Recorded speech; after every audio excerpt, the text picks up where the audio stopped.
I'm Sarah, and today on Your Story TV, we have the pleasure of having Bharti Jacob with us from Seedfund. Thank you so much for joining us today. It's my pleasure. So Seedfund, your portfolio is an interesting mix.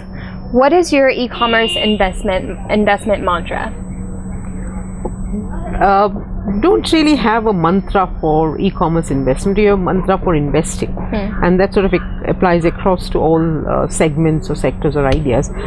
We do not invest based on a sector. We don't say that we need to do e-commerce, we need to do offline play, or we need to do healthcare, none of that. Whenever an idea comes to us, we look at it, we evaluate it for what it's, we evaluate the entrepreneur, we will evaluate the idea.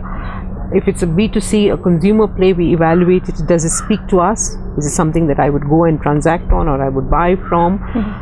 And then, is there a path to profitability? What are the business fundamentals?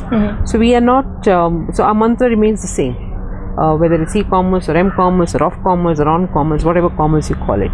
Is there a consumer base for that kind of product or a service? Is that large enough? And can I make money off it? Because there could be some very large plays, but I may not be able to make money off it. True. So most e-commerce ventures seem to be addressing last mile problems. Do you think that is the right way for development of this sector? This is all the consumer has demanded those solutions, right? A lot of consumers don't have credit card. Right. So how do you pay for it? I'd rather pay by cash because I have cash, I don't have a credit card. I may not want my mother to know I'm buying something. That might be teenager's mantra. I'm saving from my pocket money and I'll buy, but I don't have a credit card.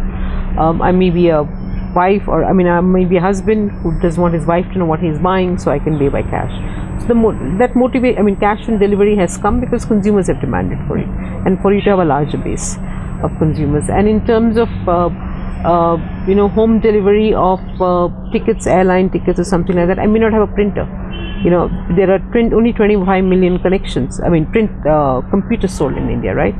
And a lot of them is in the offices. Right. So I may not have a printer at home, I may not have a computer at home, but I still want to be able to buy a bus ticket on Red Bus because it's convenient for me and I don't need to go out of my house. So I can call, book, and they come and deliver it. I'm willing to pay a price for that.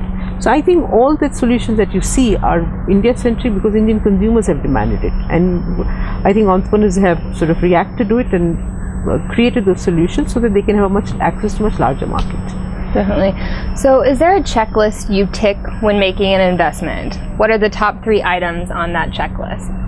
Is the team, the entrepreneurial team, how passionate they are, how convinced they are about their idea, how driven they are, how ambitious they are. 2, it's the idea itself. What's the value proposition? How big is the market it's serving? Is it really a big pain point they're trying to solve? 3, the business fundamentals. Where is the path to profitability? Is it, how do I access consumers? Are they willing to pay a certain price for it? If it's difficult to access, is there a technology can play a role? Or can I find easy ways to access? And what is the secret sauce of the company? Is it something doing different and new, or is it going to be a me too company?